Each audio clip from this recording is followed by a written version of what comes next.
반딧불은 얼마나 별을 사모하였기에 저리 별빛에 사무쳐 저리 별빛이 되어 슥슥 어둠 속을 나는가. 한민복 시인의 짝사랑이라는 시입니다. 별빛을 짝사랑하는 것이 반딧불 뿐일까요? 우리도 밤하늘의 별을 보면서 수많은 꿈을 꾸었죠. 수많은 예술 작품에 영감을 주기도 했고요. 최근에는 민간 우주선이 발사에 성공하면서 우주 여행이 성큼 다가오기도 했는데요. 자, 그렇다면 매일 밤 별을 보는 이는 어떤 꿈을 꿀까요? 조경철 천문대의 유주상 대장을 지금 만나봅니다.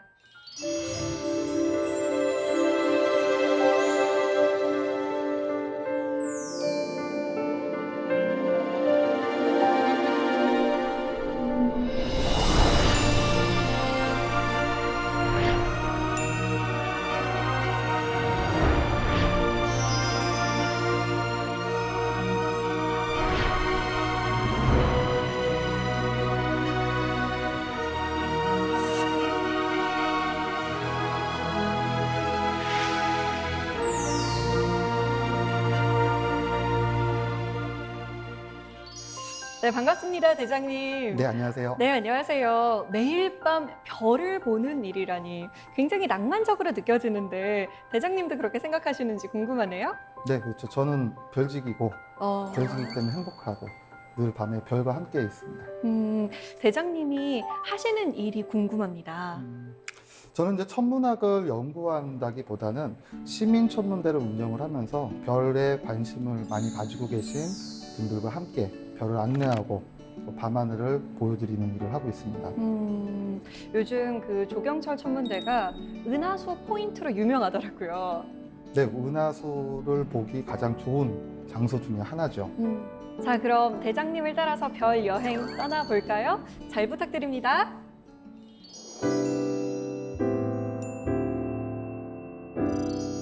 오늘 강연 주제는 은하수를 찾아서입니다. 은하수로 여러분을 안내하도록 하겠습니다. 제가 근무하는 곳은 바로 이 화면에 보이는 화천 조경철 천문대입니다. 화천 조경철 천문대는 조경철 박사님의 이름을 따서 건립된 곳이기도 합니다.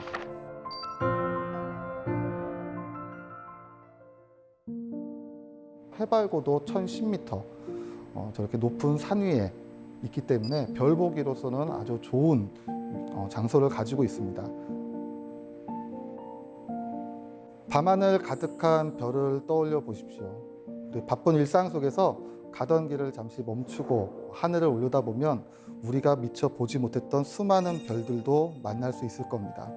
어쩌면 오늘 하루의 일이 주마등처럼 지나갈 수도 있고 저 깊은 밤을 보면서 사색에 잠길지도 모를 일입니다. 사실 우리가 은하수 하면 어디로 떠나야 될까? 언제 보일까? 과연 보이기는 할까? 많은 궁금증들이 있을 겁니다. 우리는 늘 은하수를 떠올리고 궁금해합니다. 은하수 보신 적 있으세요? 저는 딱 한 번 본 적이 있는데 아주 외딴 시골에서 봤었거든요. 근데 굉장히 묘했던 기억이 납니다. 또 보고 싶으신가요? 네.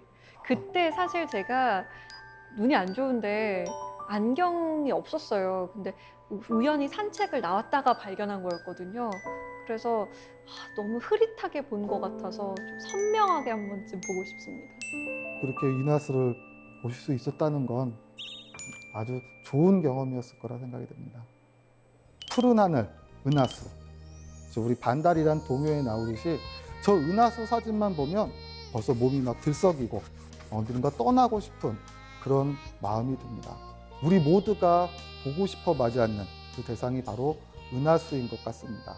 은하수를 보기 위해서는 크게 세 가지만 기억을 하시면 됩니다. 맑고 깨끗한 하늘. 도시에서 안 보이는 이유는 불빛이 많기 때문이죠. 때문에 도시에 불빛이 없는 어둡고 깜깜한 곳. 이 두 개는 너무 기억하기가 쉽죠. 한 가지 조건이 더 있습니다. 바로 밤하늘의 달입니다.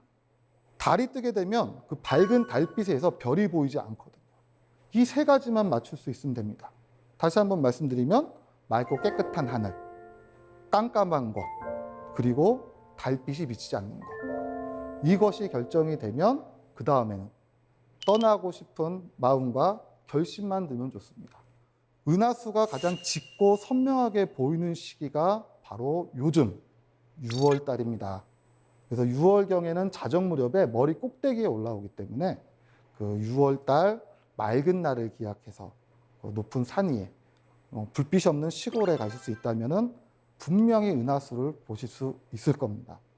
그러니까 가을철에는 해가 진 직후에 머리 꼭대기에 있고 그다음으로 서쪽으로 이렇게 사라지거든요. 근데 우리나라는 서쪽에 대도시가 다 있어요. 그러다 보니까 동쪽에서 떠오르는 타이밍을 좀 맞춰야 돼요. 그러다 보니 조금 가을보다는 이제 5, 6월쯤에 그때 많이 보는 거죠. 그럼 우리 천문대에서 보여지는 은하수의 모습을 한번 보여드릴까요? 천문대 중심으로 커다랗게 아치를 그리고 있는 저 은하수의 모습이 보이십니까? 자, 이번 다른 사진을 한번 보여드릴까요? 이런 사진은 어떠신가요? 질문을 드려보겠습니다. 이 사진은 은하수 사진일까요? 웨딩 사진일까요? 웨딩 사진으로 보이는데요. 아무래도 인물에 먼저 시선이 가는 것 같아요. 앞서 봤던 이런 은하수 사진보다는 이런 사진에 사람들은 더욱더 좋아합니다.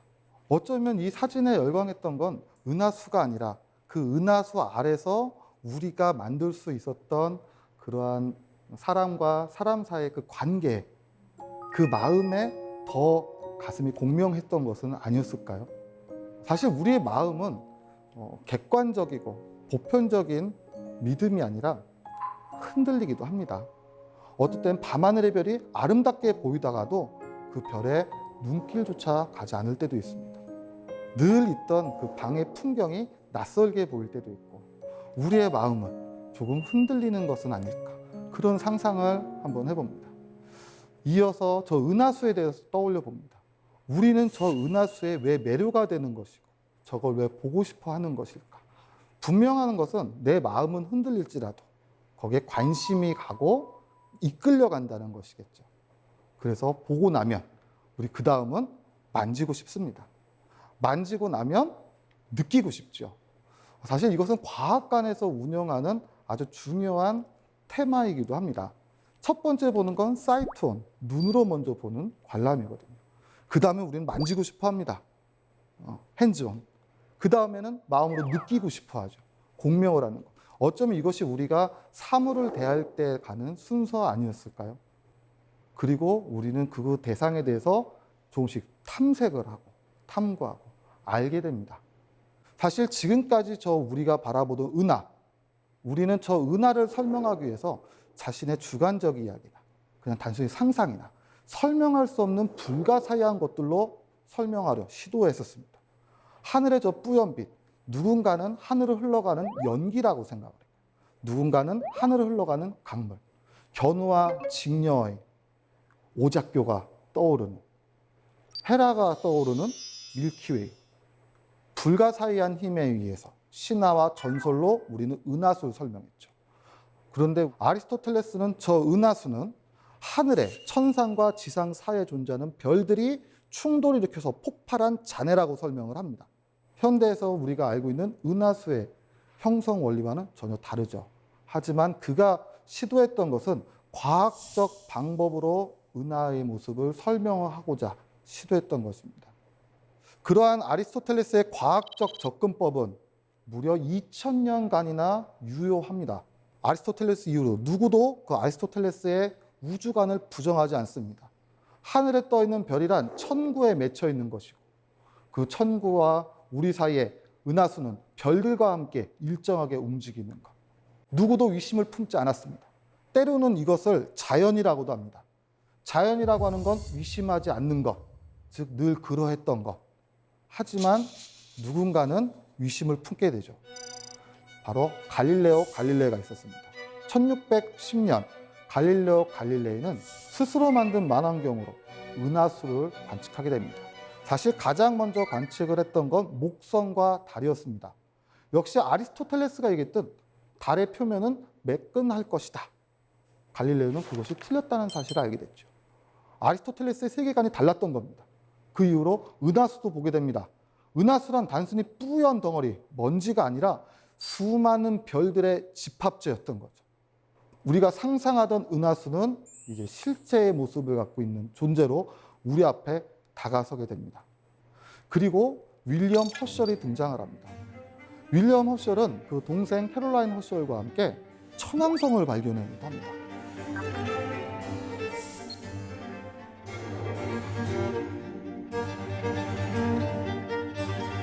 저 만원경이 바로 윌리엄 허셜이 동생과 함께 관측에 이용했던 그 커다란 만원경이기도 합니다. 윌리엄 허셜은 아이디어를 떠오르게 됩니다. 어느 날 저 밤하늘을 살펴보면서 별들의 배치를 눈여겨본 거죠. 은하수 주변에 더 많은 별들이 있고 그 외곽으로 갈수록 별들이 흐리다. 그 누구도 시도하지 않았던 실험을 시작을 하기 시작합니다. 하늘을 각각의 영역으로 나누고 산술적으로 밝은 별은 가깝게, 어두운 별은 먼 곳에 있다고 간주를 하고 별들의 개수를 헤아리기 시작을 합니다. 그리고 하늘의 모형을 만들죠. 이것이 그가 그려냈던 은하수의 모델입니다. 수레 바퀴에 따라서 수많은 별들이 분포하고 우리 태양은 그 가운데 있는 것은 아닐까. 태양계는 은하수 중심에 있고 은하수는 그 외곽에 수많은 별을 가지고 있는 거대한 세상이라는 것. 그 은하수가 별들로 이루어진 집합이라는 것에서 한 걸음 더 나갔던 거죠. 근데 놀랍게도 이 아이디어는 허셜에서 만들어진 것이 아닙니다. 허셜은 관측을 하면서 실증해냈지만 이 아이디어를 냈던 건 우리가 너무나 잘 알고 있는 위대한 철학자 임마누엘 칸트입니다. 칸트는 주장합니다. 이 세계가 끝이 아니다. 저 너머에 또 다른 세상이 있을 수도 있다. 별들이 모여있는 은하수는 섬처럼 고립되어 있고 우리가 사는 곳은 이것만이 아니라 저 너머에 또 다른 은하들이 띄엄띄엄 섬처럼 있는 것은 아닐까. 바로 섬 우주론을 주창하게 됩니다.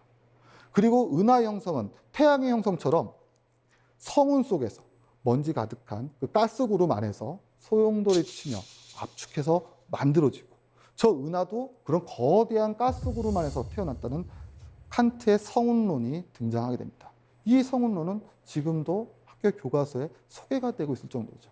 한 사람의 사색은 놀랍게도 실제와 아주 근접한 수준까지도 이르게 됐습니다.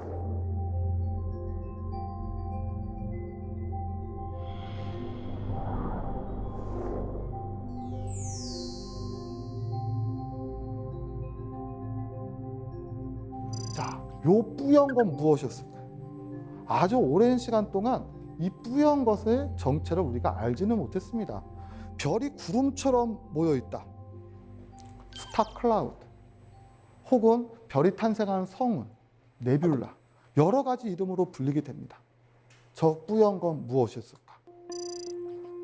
바로 안드로메다 은하입니다. 아주 오랜 시간 동안 우리는 안드로메다의 정체를 알 수 없었습니다. 지금부터 정확히 100년 전 이 안드로메다 은하는 새로운 논쟁을 촉발하게 됩니다. 사실 안드로메다 은하에 대한 정체, 이것이 그 당시 등장하게 된 것은 1차 세계대전으로 인해 진보했던 과학기술 때문에 일어난 일이기도 합니다. 과학기술이 발달하다 보니 망원경이 커지게 되고요. 망원경이 좋아지다 보니 그 당시에는 흐릿흐릿하게 보였던 것들이 선명하게 보이기 시작을 합니다. 그냥 뿌옇게 보였던 이 덩어리가 소용돌이 치고 있는 나선 모양으로 보이기 시작한 겁니다. 저것의 정체는 무엇일까? 여기서 출발한 겁니다. 자, 다시 한번 안드로메다 은하의 모습을 보도록 하겠습니다. 자, 저 은하란 존재, 저것은 우리 안에 있던 것일까? 혹은 밖에 있던 것일까? 할로 셰필리와 히버 커티스는 격렬하게 논쟁을 주고받습니다. 저 은하라고 하는 건 단순히 우리 은하의 일부일 것이다. 우리 세계는 그렇게 크지 않을 것이다. 아니다. 저것은 우리 밖에 존재하는 또 다른 은하다. 바로 칸트의 섬우주론이죠. 하지만 계산을 해보면 과연 그렇게 이 세계가 거대할까? 확신할 수 없었죠. 이 논쟁은 바로 곧 종식되게 됩니다. 우리가 잘 알고 있는 에드윈 허블이 등장을 했던 거죠. 에드윈 허블은 윌슨산 천문대의 100인치 후커만원을 이용해서 안드로메다 은하를 정밀하게 관측하기 시작을 합니다. 그 그 안드로메다 은하에서 세페드형 변광성을 찾아내고 그리고 그 변광성을 이용해서 안드로메다와 우리와의 거리를 계산하게 됩니다. 그리고 그 결과는 놀라운 것이었습니다. 우리가 지금까지 예측했던 것보다도 훨씬 더 머나먼 거리에서 존재한다는 사실을 알게 됐거든요. 허블이 그 세페이드형 변광성을 이용해서 거리를 잴 수 있었던 건 사실 여류 천문학자에 의해서기도 합니다. 여류 천문학자 헬레타 스완 레빗은 세페이드형 변광성을 보면서 우연한 법칙을 찾아내게 됩니다. 바로 변광성의 광도와 주기와 밀접한 관계가 있다는 거죠. 광도는 거리와 관계가 있습니다. 같은 밝기라면 가깝게 있는 것이 멀리 있는 것보다도 훨씬 밝게 보이겠죠. 대신에 밝기가 변하는 이 주기는 거리와 관계가 없었던 거죠. 즉, 밝기와 주기, 이 공식을 이용해서 거리를 측정하는, 우리는 우주의 거리를 측정할 수 있는 새로운 방법을 찾아냈던 겁니다. 어쩌면 아주 우연적인 일이었을 수도 있죠.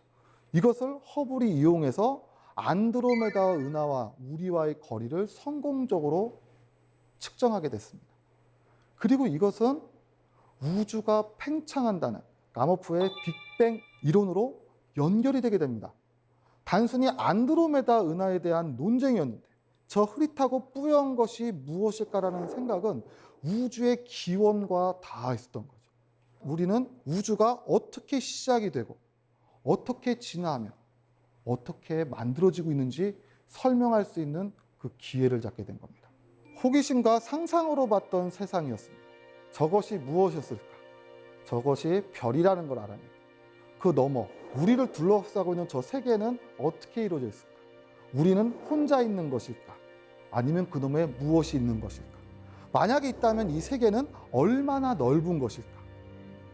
저 은하수를 보면서 우리의 사색은 이렇게 발전해 오게 됩니다.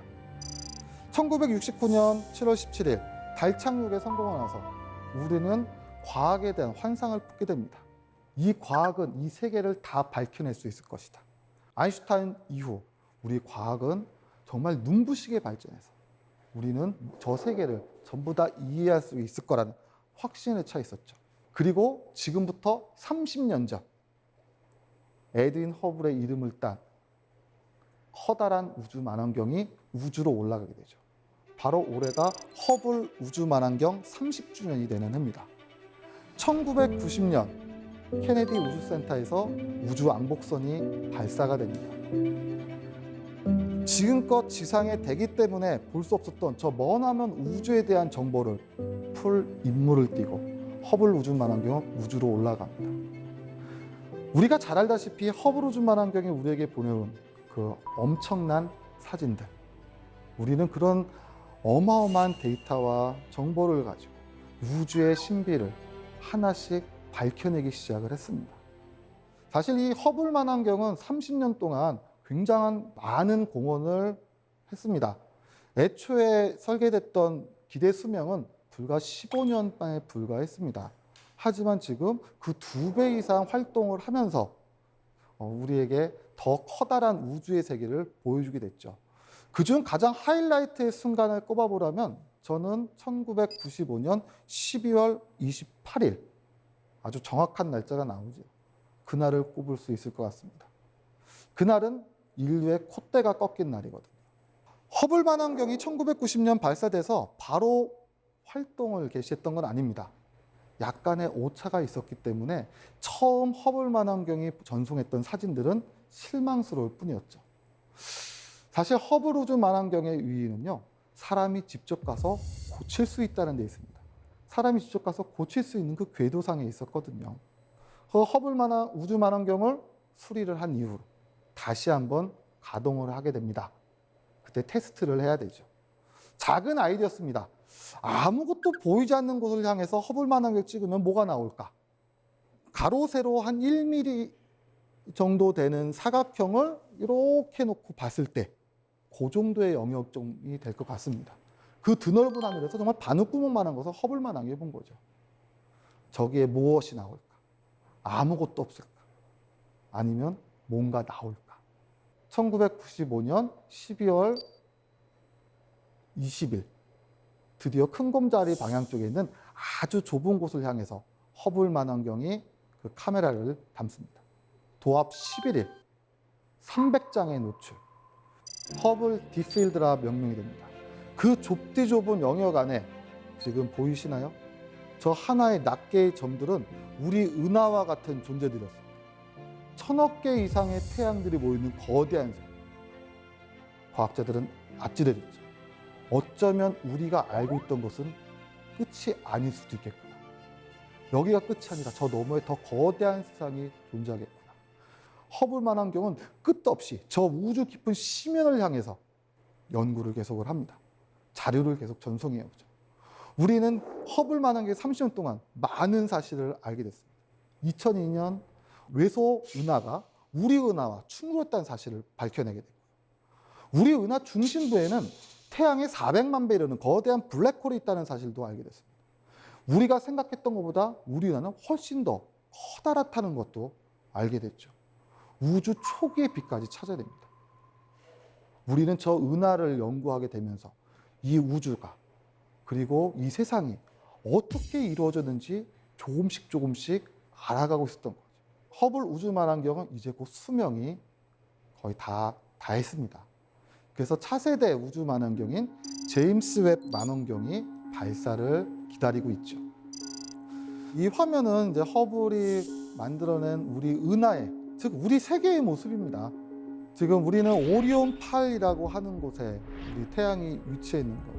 만약에 우주에서 이제 주소를 우리는 한다면 우리는 우리 은하, 6번째 나선팔 끝이 오리온 8, 거기에 있는 어떤 별들의 집단 속에 그 안에 태양계, 이런 식으로 주소를 적을 수도 있을 겁니다. 사실은 아주 오랫동안 우리는 우리 눈앞에 보였던 이 세계만이 이 세상의 전부라고 믿어왔습니다. 밤하늘을 바라보죠. 이 밤하늘이란 말 앞에 생략된 단어가 하나 있습니다. 바로 지구의 밤하늘. 그냥 우리가 바라보던 저 밤하늘은 저 너머의 세계가 아닌 그냥 지구의 모습이라고 우리는 생각을 했던 거죠. 우리가 밤하늘을 보는 건 지구의 모습이 아니라 그의 창을 열고 그 너머의 세계를 이해하기 시작을 했던 겁니다. 지구 밖에 태양, 그 태양이 위치한 태양계, 그리고 그 태양 너머 여러 밝은 별들, 저 별들이 우리 눈앞에 보이는 별들이었습니다. 그리고 그 너머, 그 별들끼리 모여있는 또 집단들끼리 모여 커다란 은하라는 것을 만들게 되죠. 그리고 우리 은하 주변에는 또 여러 개의 은하가 있습니다. 자, 제가 사는 곳을 얘기해 볼까요? 저는 강원도 화천에 삽니다. 산 너머 집 한 채, 냇가 건너 집 한 채. 화천은 인구 밀도가 띄엄띄엄 있죠. 그렇게 별들이 성기계에 모여있는 작은 별들의 집단도 있습니다. 서울은 어떻습니까? 수백만 명이 사는 빽빽하게 몰려 살죠. 그런 별들의 집단도 있죠. 그런 별들의 마을과 도시들이 모여 대한민국이라는 나라를 만들듯 이런 커다랗게 모이는 별들의 집합체를 은하라고 생각하시면 되는 겁니다. 그리고 그 은하들은 혼자 존재하는 게 아닙니다. 우리나라 주변, 일본, 중국, 러시아 등등등 여러 나라들이 함께 있던 것처럼 국부 은하군을 이루게 되고 그런 은하들이 모여서 더 커다란 구조를 이루고 있다는 사실도 밝혀내게 된 거죠. 우리는 저 천여 자리의 은하다. 우리 국부 은하군에, 우리 은하 안에 6번째 나선팔 끝에 태양계에 존재하고 있는 거죠. 자, 그런데 사실 이렇게 이야기하는 은하의 단위가 어느 순간부터 와닿지가 않습니다. 저 하나의 은하에 1000억 개의 별이 있고 그 가늠할 수 없는 거대한 별들의 세계, 그 거리, 크기, 이것이 와닿지가 않죠. 그래서 허블 망원경과 현대 과학이 만들어낸, 그래서 우리가 알게 된 우주를 향해서 우리는 무엇을 알게 된 것일까? 같이 시뮬레이션을 통해서 한번 여행을 떠나보고 그 커다란 우주를 간접적으로라도 한번 체험을 해보도록 하면 어떨까 생각이 듭니다. 근데 지금 화면 속에 보이듯이 하늘에 별이 떠 있고 저 멀리 안드로메다도 있습니다. 시간이 흘러감에 따라서 달도 뜰 것이고 별도 떠오르고 해도 뜹니다. 맞습니까? 네, 우린 또 착각하고 있었던 거죠. 별이 떠오르나요? 달이 뜨는 걸까요? 해가 뜨는 것일까요? 우리가 움직이고 있었던 거죠. 우리가 움직이고 있기 때문에 저것이 떠오르는 것처럼 보였다는 것. 이 간단한 사실도 수천 년간 이해하지 못했던 겁니다. 질문이 잘못됐던 거죠. 저들은 왜 움직일까? 그것이 아니라 우리가 움직이고 있었던 것입니다. 안다는 것은 그것에 대한 진실을 찾아가는 과정이기도 합니다. 자, 저 앞에 보이는 저 밤하늘, 여기가 끝이 아니었던 거죠. 그냥 닫혀있는 이 공간이 세상의 전부가 아니라 저 너머의 또 다른 세계, 우리가 알고 싶었던 것은 우리가 사는 곳, 이 세계는 어떻게 생겼을까? 얼마나 커다랄까? 자, 여러분과 함께 나아가 보도록 하겠습니다. 이제 우리는 더 이상 의심하지 않습니다. 저 하늘 높이 올라가 보면 지구는 크고 둥글고 아름다운 모습으로 우주에 이렇게 둥실둥실 떠 있는 이 작은 천체라는 사실을 알고 있죠. 저 커다랬던 지구가 작게 보일 만큼 멀어져 가면 달과 지구의 사이도 상대적으로 아주 좁게 보일 것이고요. 태양과 지구도 아주 가깝게 있는 듯 보이게 될 겁니다. 태양과 지구, 육안으로 식별할 수 없는 정도의 거리가 겨우 토성 정도입니다. 토성에 만약에 인류가 진출하게 된다면 그 토성에 사는 사람은 지구를 못 봅니다. 밝은 태양 바로 옆에 있는 것처럼, 그렇게 가깝게 있는 것처럼 보이기 때문에, 그러니까 과거에는 이쯤이 세계의 끝이 아니었을까라고 했을지도 모르죠. 하지만 천왕성을 허쉬얼이 발견하면서 우리가 알고 있던 태양계는 조금 더, 점점 더 확대되게 된 거죠. 자, 사실 우리가 알고 있던 태양계만 해도 어마어마한 크기를 갖고 있습니다. 저 광활한 공간 속에 어딘가를 명쾌하게 태양계의 끝 이렇게 정의 내릴 수가 없기 때문에 지금도 굉장히 논란이 있습니다만, 많은 천문학자들이 공감하고 있는 건 대략 2광년 이내일 것이다. 자, 한번 생각을 해보십시오. 이것이 문제입니다. 이런 말들이 와닿지가 않거든요. 우리가 일상생활 속에서 사용하는 언어가 아니기 때문에 어떻게 그 2광년이란 말이 공명을 일으키지 않는 겁니다. 자, 우리가 이해할 수 있는 단위로 바꿔보도록 하겠습니다. 2광년, 빛이 2년을 가는 거예요. 이걸 조금 더 이해하기 쉽게 이해한다면 이 지구의 크기를 10억 분의 1 정도로 줄인다고 생각을 해보겠습니다. 거리의 개념이 아니라 크기로 간주해 보겠습니다. 지구는 12,756km이기 때문에 10억 분의 1로 줄이게 되면 1.2cm가량이 됩니다. 그럴 때 태양의 크기는 지구 지름의 109배. 약 요 1.2cm짜리 작은 완두콩을 109개 정도 늘으면 요 정도 크기가 되겠죠. 태양계는 어느 정도 크기가 될까요? 태양계는 태평양 정도가 돼요. 이 광활한 크기가 이해가 되시나요? 이 태양계만 해도 우리가 생각했던 건 훨씬 거대했던 거죠. 이 거대한 공간 속에 놀랍게도 아무것도 없었던 겁니다. 우린 정말 텅 비어있던 공간에 아주 우연히 지구 속에 있었던 거죠. 어쩌면 이 태양계가 세상의 전부라고 생각하는 것이 당연할 수도 있습니다. 하지만 그렇지 않다는 사실을 밝혀갔던 거죠. 자, 점점 더 멀어져 가겠습니다. 태양을 놓치지 마십시오. 아주 빨리 가겠습니다. 태양 어디 있습니까? 어디 있을까요? 어디 있죠? 저 수많은 존재들에 쌓여 있어서 그들 중 하나. 우리는 이 사실을 알게 됐던 거죠. 어쩌면 이 과학의 발달사는 한 인간의 성장 단계와 놀랍도록 유사할 수도 있습니다. 16, 17, 18, 19 질풍노도의 시기, 콧대가 드높을 때, 부모님 슬 아래 모두가 공주가 왕자가 될 때, 자존감이 드높을 때죠. 나는 세상의 중심에 있다. 내가 세상의 중심에. 난 모든 걸 다 이해할 수 있을 것이다. 그런데 거짓말같이 20살, 21살 직장에, 사회에, 대학에, 군대에 첫 발 내딛게 되면 무너져내리는 자존감, 순간 공허한 마음이 들기도 합니다. 내가 중심의 사고가 깨져버리게 되죠. 그때 알게 됐던 게 바로 이거죠. 그들과 함께. 우리는 홀로 존재했던 게 아니라 그들과 존재합니다. 이렇게 존재하는 저 별들의 집단을 성단이라고 밝혀낸 겁니다. 근데 세상은 여기가 끝이 아니죠. 태양이 수천 개 모이는 이 거대한 집단을 상상해 보십시오. 높은 산 위에 올라가서 도시의 야경을 바라보세요. 따닥따닥 붙어 있지 않습니까? 하지만 실제 그 별과 별들의 사이는 얼마나 멀리 있겠습니까? 우리가 멀어져 갔기 때문에 조밀하게 보이는 거죠. 저는 이 모습을 보면 마치 인간 세상 같다고 생각이 들기도 합니다. 우리 삶 같지 않습니까? 한 사람 한 사람이 모여서 사회를 만듭니다.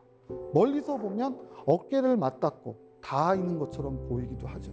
하지만 한 사람 한 사람의 마음의 거리는 얼마나 멉니까? 한 걸음 다가서면 상처받고 한 걸음 뒤로 물러서면 소외감을 받고, 저 별들도 마찬가지입니다.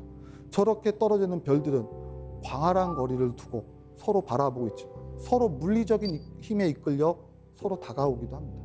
튕겨져 나가기도 합니다. 천문학에서는 끌려가는 힘, 원심력, 그 사이에 평형 상태를 이루는 점을 이야기합니다. 그것을 라그랑주점이라고도 하죠. 어쩌면 우리도 살아가면서 별들처럼 한 걸음 앞으로 혹은 한 걸음 뒤로 그러면서 평형 상태를 이루는 점을 찾는 건 아니었을까. 더 멀리 갑니다. 이 거대한 세상. 점점 더 멀어져 가면 우리는 어디까지 알 수 있을까? 자, 이제 이걸 은하라고 합니다. 소용돌이 치는 것 같지 않습니까? 바람개비처럼 보이죠? 태풍의 모습을 하고 있죠. 저 소용돌이 치는 이 거대한 세계, 저 은하의 모습을 다각도로 살펴봅니다. 위에서 보면 허셜이 말한 대로 커다란 수레바퀴처럼 납작하게 보이기도 하죠. 이것이 우리 은하의 생김새죠. 자, 그러면 우리는 저 은하의 모습을 볼 수 있을까요, 없을까요? 숲안에서는 숲의 모습을 못 보죠. 그래서 우리는 저 은하수의 정체를 탐험을 하는데 그렇게 오랜 시간이 걸린 걸지도 모릅니다. 하지만 오늘은 볼 수가 있죠. 컴퓨터 시뮬레이션의 힘을 따라서. 이제 우리는 압니다. 저 은하가 수많은 별들로 모인 집단이란 거. 그리고 그 별들을 은하의 단면을 따라서 무수히 많은 별이 있고 그 별이 너무나 많기 때문에 분해돼서 모인 것이 아니라 뿌연 구름처럼 가로질러가는 이런 형태로, 이것이 은하수가 되는 거죠. 즉 은하수란 우리 세계에 잘라진 반쪽이었던 겁니다. 여름밤 하늘을 가로질러가는 은하수는 단순히 하늘의 문이나 신화와 전설이 아니라 우리가 사는 세계였던 거죠. 더 멀리 갑니다. 그럼 안드로메다의 논쟁은 기억하시죠? 어떻게 끝났죠? 그것은 우리 은하 밖에 있을 것이다. 자, 이 커다란 세계가 이만큼 적게 보일 때까지 멀어져 가야만 이제 보이네요. 이겁니다. 얼마나 먼 곳에 있는 거예요. 믿을 수가 없었던 겁니다. 허블의 그 관측 결과가 나왔을 때 동의할 수가 없었던 거예요. 잘못 계산했다고 오해를 하기도 합니다. 우주는 그렇게 넓은. 자, 이 거리, 이 까마득한 거리, 빛으로 이동을 해도 안드로메다 은하에서 출발한 빛이 우리에게 도달하기까지 아주 오랜 시간이 걸립니다. 230만 년 이상 걸립니다. 그 얘기는 무슨 소리일까요? 칸트라고 하는 철학자, 섬우주론을 이야기했지만 또 중요한 말을 했습니다. 인간은 세상 만물에 대해 위미를 부여할 수 있는 존재. 우리는 아는 것에 위미를 부여하게 됐습니다. 230만 년 전 빛, 이건 무엇을 의미하는 것일까요? 약간의 상상력이 필요합니다.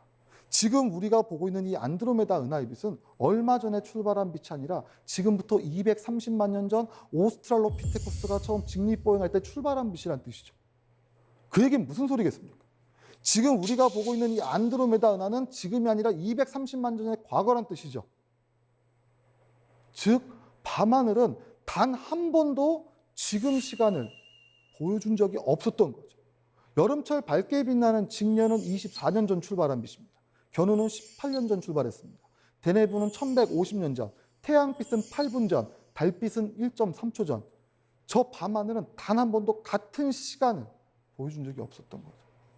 자, 그러면 이 안드로메다 은하 지금 현재 이 자리에 있을까요? 여기 있을지도 모르죠. 다른 곳에 있을 수도 있습니다. 모습은 바뀌었을 것이고 심지어 사라져버렸을지도 모르죠. 우리가 바라보는 건 아주 먼 과거에 빛이 됩니다. 허블 우주 망원경은 저 광활한 우주 속에서 그 시간을 거슬러 우주를 여행을 한 거죠. 우주 탄생 극초기의 빛까지 찾아낸 것이 바로 허블 우주 망원경이었습니다. 더 멀리 갈까요? 더 멀어져 가면 저 거대한 빛도 작게 보이겠죠. 자, 그렇다면 지금 이 화면 속에 가득한 이 하나하나의 점들은 별일까요? 은하일까요? 만약 처음에 이 화면에서 봤다면 우리는 어김없이 밤하늘의 별이구나. 그리고 북두칠성을 찾아왔을 겁니다. 자, 하나씩 한번 확인을 해볼까요? 하나의 점일까요? 아니면 최소 1000억 개의 별을 품는 은하란 존재일까요? 이렇게 생긴 타원 은하도 있고요. 이렇게 생긴 은하도 있습니다. 이것도 은하죠. 얘도 은하입니다. 즉 여기 안에 있던 이 하나하나의 존재는 단순히 하나의 천체가 아니라 수천억 개의 별을 품고 있는 은하였다.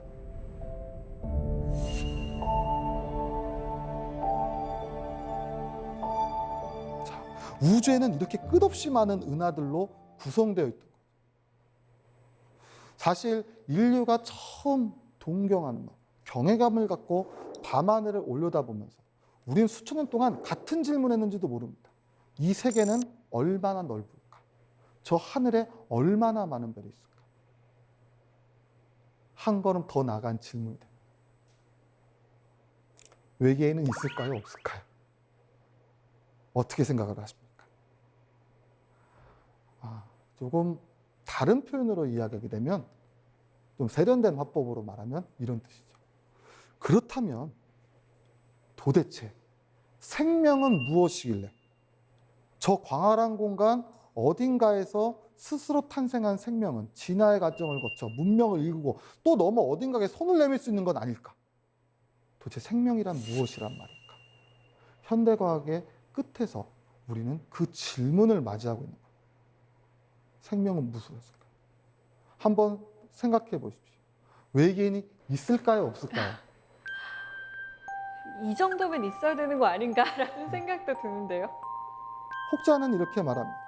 만약 저 광활한 공간에 우리만이 존재한다면 그건 얼마만한 공간의 낭비. 신이 있다면 그렇게 만들진 않을 것이다.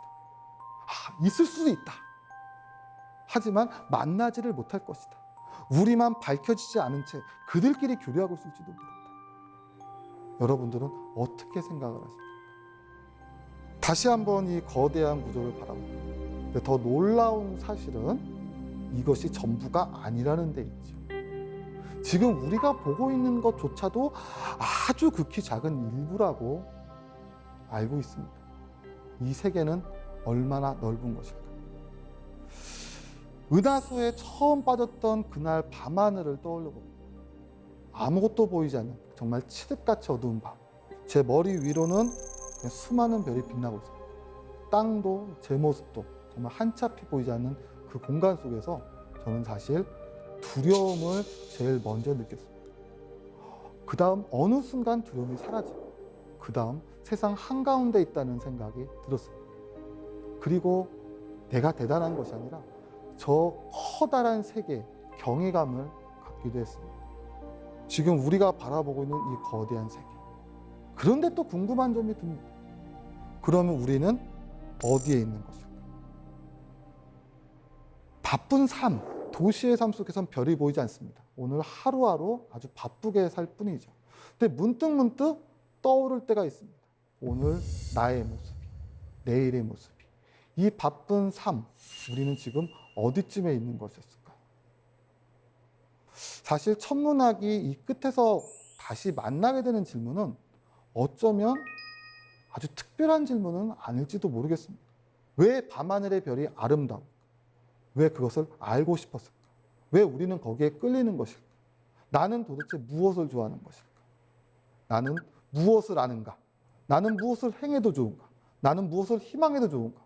결국 우리는 늘 같은 질문을 하고 있었던지도 모르죠. 행복은 무엇일까? 우리가 미의 기준이 각각이 다르듯 행복의 기준도 각각이 다르지 않을까? 행복을 알기 위해서는 은하수를 탐험했던 그 과정을 겪어야 되는 것은 아닙니다. 행복은 무엇일까? 어쩌면 아무것도 아닐지도 모릅니다. 우리가 알아냈던 건 결국 돌고 돌아 아주 간단한 사실일지도 모릅니다. 저 광활한 공간 속에 어딘가 하나, 그 수천억 개가 넘는 은하의 바닷속에 하나의 작은 은하가 존재한다는 것. 우리는 이 작은 은하에 삽니다. 만약 우주에 누군가가 있다고 한들 우리를 찾아올 수 있을까요? 어쩌면 우리란 존재는 아무도 알고 있지 못할 수도 있습니다. 하지만 우리가 알게 된 건 있죠. 보이지 않아도 존재한다는 것. 우리는 그 믿음을 갖고 우주를 탐험했거든요. 눈앞에 보이는 저 밤하늘이 아니라 그 너머에 더 거대한 세상이 있다는 것. 보이지 않아도 존재하는 것들. 우리는 이곳에 존재합니다. 우리는 저 은하를 알게 됐죠.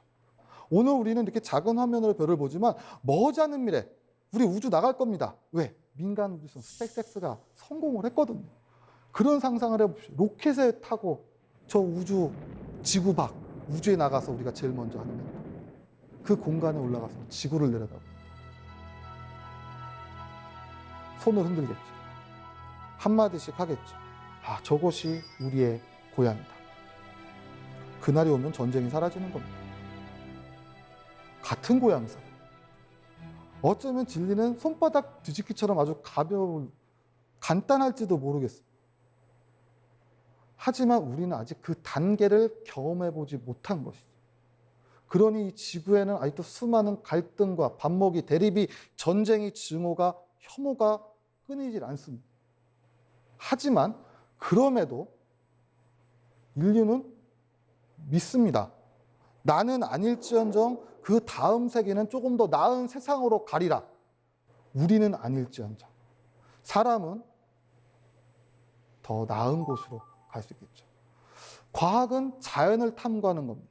자연이란 사람을 둘러싸은 세계, 그 세계를 이야기한 지식체계, 이것이 곧 과학이라고 한다면 이 과학이 말하고 있던 건 단순히 기술의 발전이 아니라 결국에는 사람을 이롭게, 많이 들어본 말이죠. 사람을 이롭게. 그것이 홍익인간입니다. 대한민국의 국치기도 하죠. 그리고 우리가 사는 이 땅 위로 다시 내려옵니다.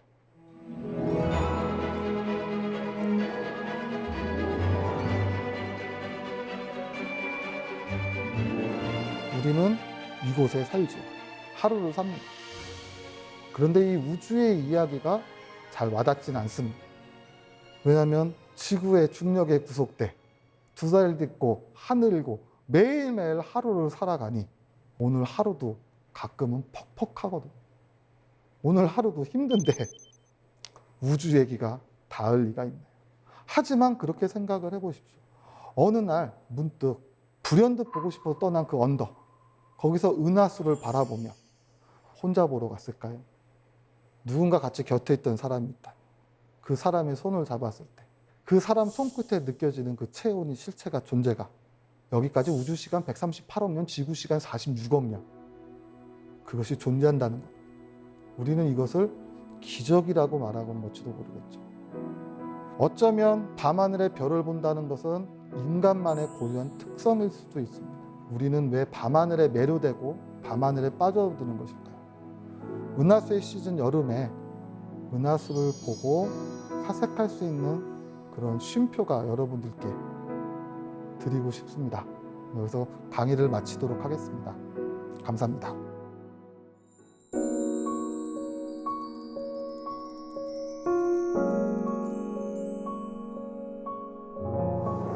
아, 정말 아득한 우주 너머로 여행을 다녀온 것 같습니다. 저는 천문학자를 만난 줄 알았는데 철학자를 만났군요. 은하수를 찾아서가 나를 찾아서라는 이야기였네요. 사실 늘 풀지 못하는 저만의 숙제이기도 합니다. 사실 별밤 모두가 좋아하고 천문대가 좋다는 생각은 누구나 다 하고 있죠. 그런데 이걸 한 번 더 뒤집어서 왜 좋아라고 하면 늘 입이 막히게 됩니다. 밤하늘의 별을 보면서 별지기로서 늘 고민을 합니다. 왜 별 보는 게 좋을까? 왜 별이 아름다울까? 우리는 왜 별을 볼까? 아마 죽을 때까지 고민을 해도 답은 못 찾을 것 같습니다. 매일 밤 별을 관찰하시는데 그러면 새로운 별을 발견해서 아, 이건 유주상 별이야 라고 명칭을 붙인 게 있으실까요? 그러고 싶지요. 근데 이제 시민천문대의 목적은 일반 연구단자는 조금 차이가 있습니다. 아, 아까 우리 커다란 만환경 이야기를 해드렸죠. 네. 그 커다란 만환경이 존재하는 첫 번째 이유는 관람객들을 위해서죠. 하지만 그러기에만에는 조금 아쉬운 점도 있죠. 화천은 인구 약 2만 4천 명, 그 학생 수가 전 초중고 유치원생 2천 명 정도는 작은 마을입니다. 그 작은 도시에도 이런 대규모의 천문대가 있다는 건 굉장히 뜻깊은 일이죠. 그래서 이런 시민 천문대에 있는 장비를 활용해서 새로운 별을 찾는 것. 자, 여기서는 제가 찾는 게 아니라 우리 아이들이 찾는 겁니다. 그래서 우리 아이들이 천문대에 있는 만환경으로 새로운 별을 찾고 이름을 붙이는 것. 그런 활동을 지금도 하고 있습니다. 그래서 3년 정도면은 아마 가시적인 성과가 나올 거라고 생각이 듭니다. 자, 곧 우주 여행 시대가 올 것 같습니다. 물론 굉장히 비싸겠지만 그래도 별을 직접 나가서 한번 보고 싶으신가요? 아니면 그냥 이대로 여기서 계속 보고 싶으신가요? 어떠세요? 항상 나간다는 생각만 하고 있지요. 정말 그 우주에서 바라보는 지구의 모습이 어떨지 아마 모든 지구인들은 아니 별을 좋아하는 별지기들은 같은 생각을 하지 않았을까요? 저 나가서 저 너머에서 우리의 모습을 바라보고 저 우주를 느낄 수 있다면 얼마나 좋겠습니까? 꼭 나가보고 싶습니다. 요즘 정말 시야가 좀 좁아진 느낌이었는데 오늘 이야기를 통해서 시야가 확 하고 우주적으로 넓어진 것 같습니다. 오늘 강연 잘 들었습니다. 고맙습니다. 네.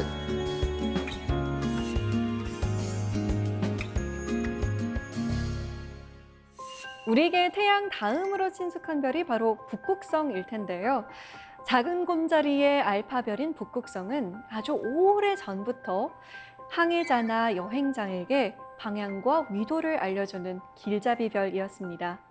밤하늘에서 북극성을 찾을 수 있다면 지구 어디에 있든 자신의 위치를 가늠해 볼 수 있다고 하는데요. 그래서일까요? 조난자들이 북극성 덕에 살았다라는 말을 많이 하죠. 그래서 생각해 봅니다. 우리 마음 속에도 북극성 하나쯤 있었으면 좋겠다고요. 때로 길을 잃는다 하더라도 다시 방향을 잡을 수 있을 테니까요. 사세계 공동체 스미다. 저희는 다음 시간에 찾아오겠습니다.